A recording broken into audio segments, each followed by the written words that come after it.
እቲ ፊልሚ ናይ ክልተ ሰባት ታሪኽ እንዳርአየና ይጅምር። ንሳቶም ድማ ሪፓዞፍን ዘልን እዮም ነይሮም። ሪፓዞፍ ቅድሚ ሕጂ ፍሉጥ ቀታሊ ሰብ ዝነበረ እንትኸውን ኮይኑ ግና ንዝሓለፈ 3 ዓማውቲ ብዝበፅሖ ሓደጋ ምኽንያት ብዊልቸር እንዳተንቀሳቐሰ ፀኒሑ እዩ። ዘሉ ድማ ብኻሊእ ወገን ካብ ዝውለድ እዋን ጀሚሩ እግሩ ክንቀሳቐስ ስለዘይክእል ዊልቸር እንትጥቀም ንሪኦ። ሕጂ ግን ሓገዝ ተገይሩሎም ምስ ኣዳም ዝተባህለ ዓርኩ ኣብ ሓደ ትካል እንዳነበረ ይርከብ። ኣብ ትርፊ ሰዓታት ድማ ዝተፈላለዩ ኣሳኢል ይስእልን በዚ ድማ ጎበዝ እዩ ነይሩ። ሓደ እዋን ብናይ ሓዊ መጥፊ እንዳተፃወቱ እንዳሃለው ሪፓዞፍ ናብኡ ይመፅእ። ካብኡ ድማ ናይ ክልቲኦም ፀባዮም ኣይፈትዎን ነይሩ። ካብኡ ድማ ንዘሊ መፅኡ ይሃርሞ። ኣብ ማእኸሎም ድማ ባእሲ ይለዓል። ሪፓዞፍ ድማ ኣብ መወዳእታ መዓልቲ ብንእሽተይ ነገር እንዳተናደደ ዓብይ ጉድኣት ከብፅሐሎም ከም ዝኸኣለ ይርዳእ። ካብኡ ድማ መወዳእታ ይቕሬታ ይሓተሞ እሞ ወሲኹ እውን ናብ ሓደ ምድላው ክመፁ ይዕድሞም። ዘልን ኣዳምን ኣብቲ ምድላው ፅቡቅ እዋን ይሕልፉ ዘለው ይመስሉ። ኣብ መወዳእታ ድማ ሪፓዞፍ ንኣዳምን ዘልን ሓደ ናይ ስራሕ ዕድል ይቐርበሎም። ንሱ ድማ ልክዕ ከም ባዕሉ ነፍሲ ምጥፋእ እንትኸውን ኮይኑ ግን እቲ ሕጂ ዝሪእዎ ዘሎ ገዛ ኮነ መኪና ወሲኹ እውን ዝሓሸ ሂወት ክረኽቡ ከም ዝኽእሉ እውን ይእምኖም። ድሕሪ ሂደት መዓልትታት ድማ ዞሊ ንሕክምና ኣብ ሆስፒታል ይኸይድ። እቲ ዶክተር ድማ መብዛሕትኡ ክጅምረሉ ክብል ዞሊ ናይ ኣቦኡ ነገር ኣስታዊሱ እቲ መጥባሕቲ ክገብሮ ኣይደለየን። ምክንያቱ እዚ ክኸፍሎ ዝግባእ ኣቦኡ ከም ዝኾነ እዩ ዝሓስብ። ካብኡ ድማ ምርኢትና ናብ ሪፓዞፍ ይወስደና። ሪፓዞፍ ድማ ካብ ሓለቑ ሓደ ትእዛዝ ይቐበል። ሪፓዞፍ እቲ ተደላይ እስካዕ ዝመፅእ እንዳተፀበየ በይኑ ንሪኦ። ኣብ መወዳእታ ድማ ሓደ መኪና ኣብቲ ቦታ ደው ይብል። ካብቲ መኪና ዝወፁ ሰባት ድማ ናብኡ ምምፃእ ይጅምሩ። እቲ ሓደ ብዝሓዞ ካራ ንሪፓዞፍ ከፍራርሑ ይጅምር። ቀፂሉ እውን ኣብ እግሩ ይወግኦ። እንተኾነ ግን ሪፓዞፍ ምንም ዝተጎድአ ኣይመስልን። ዊልቸር ካብ ዝጥቀም እዋን ጀሚሩ ኣብ እግሩ ዝኾነ ዝበፅሖ ናይ ሕማም ስምዒት ከም ዘይስምዖ ይናገር። እዚ ድማ ንክስሕቁ ይገብሮም። ቀፂሎም ድማ እቲ ሓደ ንሪፓዞፍ ኣብ ኣፍ ልቡ ብምድፋእ ንድሕሪት ክከይድ ይገብሮ። ሪፓዞፍ ድማ ምስ ሰዓለ ኣቐሚጥዎ ዝነበረ ፌስታል ብምውፃእ ኣብ ውሽጡ ዝነበረ ሸጎጥ ብምውፃእ ናብ ኩሎም ይትኩስ። ኣብ መጀመርያ እውን እዚ ከውፅእ እዩ ኢሉ ዝሓሰበ ኣይነበረን። ሪፓዞፍ ንዕኡ ሓደጋ ከብፅሕሉ ፈቲኖም ዝነበሩ ሰባት ዝቀተሎም ሓደ ኣምቡላንስ ናብኡ ይመፅእ። ኣብኡ ዝነበረት ዚታ ዝተባህለት ሓንቲ ሓኪም ናብኡ ብምምፃእ እግሩ ትሕክመሉ።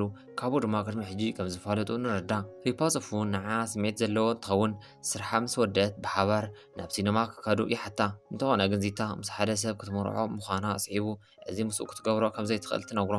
ሪፓዞፍ ድማ ዝፈትዋ ሰብ ካሊእ ክመርዓ ምዃኑ ፈሊጡ ብጣዕሚ ይሓርቕ። ካብኡ ድማ ሓሪቑ ንዓርሱ ንከጥፍእ ናብ ሓደ ድልድል ይኸይድ።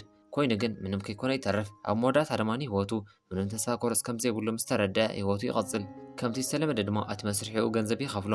ካብኡ ድማ ካሊእ ከምዚ ዓይነት ስራሕ ንከይሰርሕ ሓቢሮም ዝሰርሕዎ ድማ ሚስጢር ክገብርዎ ይነግሮም። በዚ ምክንያት ግን ሪፓዞፍ ካብ ዞሊን ካብ ኣዳምን ብዙሓት ሓገዛት ይረክብ ነበረ። ካብኡ ድማ ሪፓዞፍ መንቀሳቐሲ ኣብ ዝገብረሉ ዝነበረ ሆስፒታል ዞኒ ይመፅእ። ዞኒ ድማ ናይ እግሩ ሕክምና ዝግበረሉ ዝነበረ ኣብዚ ሆስፒታል እዩ ነይሩ።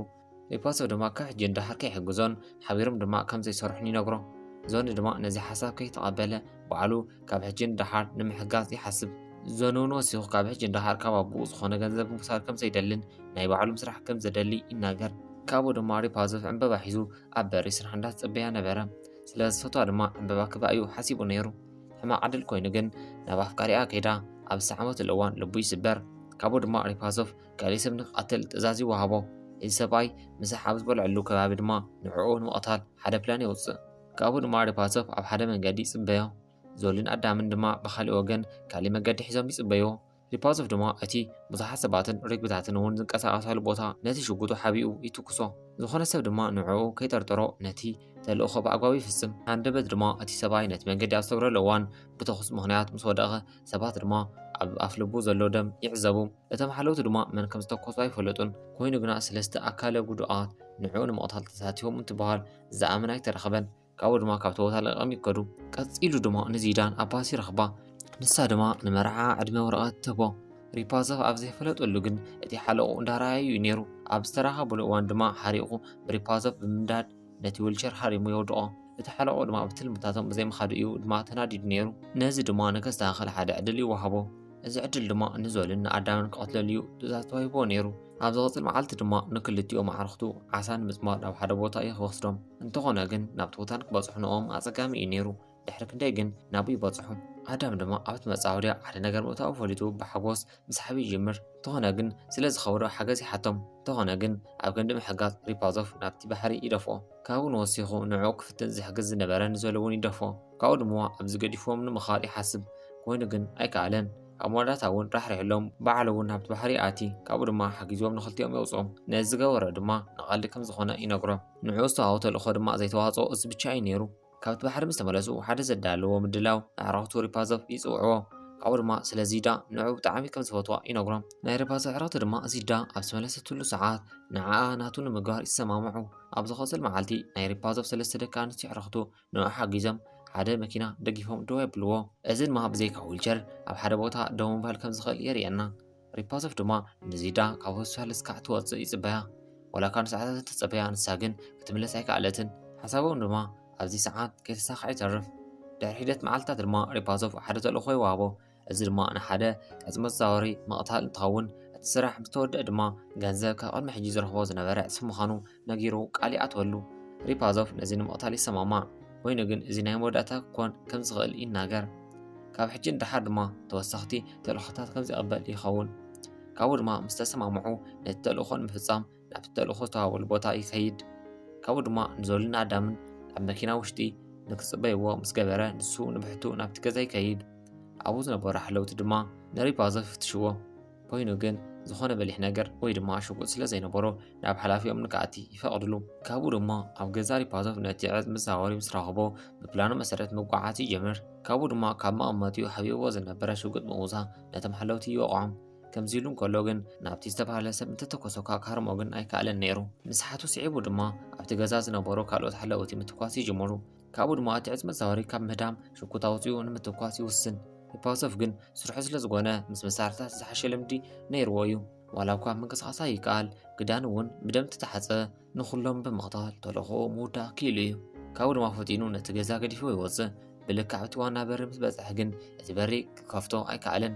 ካብኡ ድማ ናይ ፖሊሳት መኪና ድምፂ ይሰምዕ ኣብ መኪና ዝነበሩ ዞሊን ኣዳምን በቲ ኩነታት ዝፈርሑ ይመስሉ ኮይኑ ግን ዞሊ ካብ መኪኑ ብምውፃእ ነቶም ፖሊሳት ንምዝንጋዕ ይውስን ኣዳም ድማ ነቲ በሪ ከፍተሉ ካብኡ ድማ ንእሽተይ ፀኒሖም ምስ ሓለቑ ይራኸብ ንዝሰርሖ ስራሕ ድማ ንክከፍሎ ይደልዩ ነይሩ ኮይኑ ግና እቲ ሓለቓ ንሪፓዞቭ ናብ ዝተፈለየ ቦታ ምውሳድ ይጅምር ናብ ሓደ ሰብ ዘይብሉ ቦታ ምስ ወሰዶ ግን ኣብቲ ቦታ ሓደ ገመድ ተኣሲሩ ይርኢ ካብኡ ድማ ዝኾነ ነገር ልክዕ ከም ዘይኮነ ሕማቕ ኩነታት ከም ዘሎ ድማ ይርዳእ ቀፂሉ ግን ናይ ሪፓዞቭ ሓለቓ ናይ ሪፓዞቭ ኣዕራኽቲ ንኽቐትለሉ እኳ እንተኣዘዘ ብሂወት ከም ዘለዎ ፈሊጡ እዩ ካብኡ ድማ ንዕኡ ኣሚንዎ ስለ ዝነበረ እምነቱ ስለ ዝሰኣነ ንሓንሳብን ሓዋርን ንዕኡ ንምቕታል ይውስን ካብኡ ድማ ኣብቲ ገመድ ተሓኒቑ ንክመውት ድማ ገዲፍዎ ይከይድ ሪፓዞቭ ድማ ኣብ ክሳዱ ዝኣተወ ገመድ ንምልቃሕ ደጋጊሙ እንዳፈተነ እዩ ወሲኹ እውን ብዙሕ ዘይረሓቐ ዊልቸሩ ድማ ናብኡ ንምቕራብ ይፍትን እንተኾነ ግን ኣይከኣለን እዚ ኩሉ ፃዕሪ ኣይኮነሉ ምስበለ ድማ ኢዱ ክህብ ምስ በለ እቲ ገመድ ይብተኽ በዚ መልክዑ ድማ ካብ ሞት ክተርፍ ክኢሉ እዩ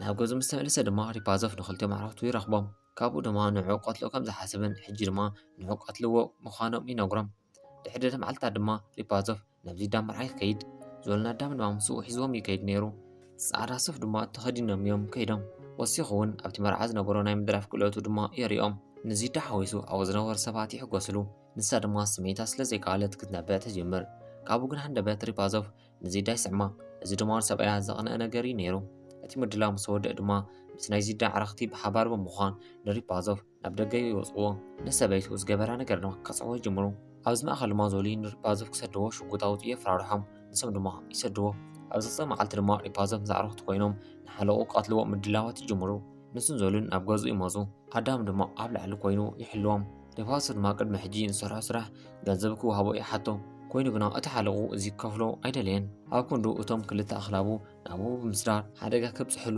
ክገብሮም ምዃኑ ይነግሮ ካብኡ ግን ነቲ መኽላብ ኣብ ዝሰደደሉ እዋን ሪፓዞቭ ድማ ሽጉጡ የውፂኡ ናብቲ ሓዊ መጥፊኢ ይትኮስ በዚ ምኽንያት ድማ እቶም ኣኽላብ ደንጊፆም ይኸዱ እቲ ሓለቓ ድማ ናብ ባእሲ ኣቱ እቲ ሓለቓ ድማ ሽጉጡ ንክደርቢ ይገብሮ ሒዝዎ ዝነበረ ካራ ድማ ሪፓዞቭ ደጋጊሙ ይወግኦ ዞሉ ድማ ናይ ሪፓዞቭ ሽጉጥ ረኺብዋ እዩ ኮይኑ ግና ነቲ ሓለቓ ንዘይምቕታልን ሪፓዞቭ እውን ንዘይምሕጋዝ ዝወሰነ ይመስል ሪፓዞቭ እስካዕ ዝመውት ብምፅባይ ኣብ መወዳእታ ነቲ ሓለቓ ተኩስ ይቐትሎ ኣብ መወዳእታ ድማ ኣብቲ ኻዝና ዝነበረ ገንዘብን ወሰንቲ ነገራትን ዝበሎም ሒዙ ይኸይድ እቲ ገንዘብ ድማ ኣብ ቀረባ ንዝገብሮ ናይ እግሪ መጥባሕቲ ከፍሎ ድማ ሓሲቡ እዩ ካብኡ ድማ እስካዕ ሕጂ ንሪኦ ዝፀንሐና ድማ ዝተፃሕፈ ታሪክ ኮይኑ ንረኽቦ እዚ ድማ ብዞሊ ዝተፃሕፈ ሓደ መፅሓፍ እዩ ነይሩ ካብኡ ድማ ሪፓዞቭ ዝተባሃለ ተዋሳኢ ዝፈጠሮ ድማ ባዕሉ ዞሊ እዩ ነይሩ እዚ መንነት ድማ መልኪዑ ምስ ኣቡኡ ይመሳሰል ነይሩ ካብኡ ድማ ልክዕ ከም ዞሊ ናይ ኣካለ ጉድእ መንነት ሂብዎ እዩ ኣብ ዝኾነት ድማ ንኣቦኡ ረኺቦ ከም ዘይፈልጥ ንግንዘብ። ኣብ ክንዱ ናይ ኣቦኡ መስታወሲ ዝነበሮ ነገር ናይ ኣቦኡ ፎቶ ጥራሕ እዩ ነይሩ። በዚ ፎቶ ድማ ተላዒሉ ሪፓዞ ዝተባህለ ሓደ ተዋሳኢ ይፅሕፍ። ብዝገርም መልክዑ ግን እዚ ፅውፅዋይ ብብዙሓት ሰባት ይፍቶ። ብተወሳኺ እውን ናይ መሕተምቲ ልቢ ምስ ሓቡ ስዒቡ ዞሊ ናብ ዝለዓለ ደረጃ የሰጋግሮ። ኣብ መጨረሻ ድማ ዞሊ ናብ ኣቦኡ ናይዛ መፅሓፍ ሕታም ይሰድድ። እዛ ፊልም ድማ ኣብዚ ትውዳእ። እስካዕ ሕጂ ፀኒሕኩም ተኸታተሉና እናመስገና ኣብ ቀፃሊ ኣምሃራይን ኣዘናጋዕን ዝበልናዮ ሓደ ፊልሚ ክነምፀልኩም ኢና።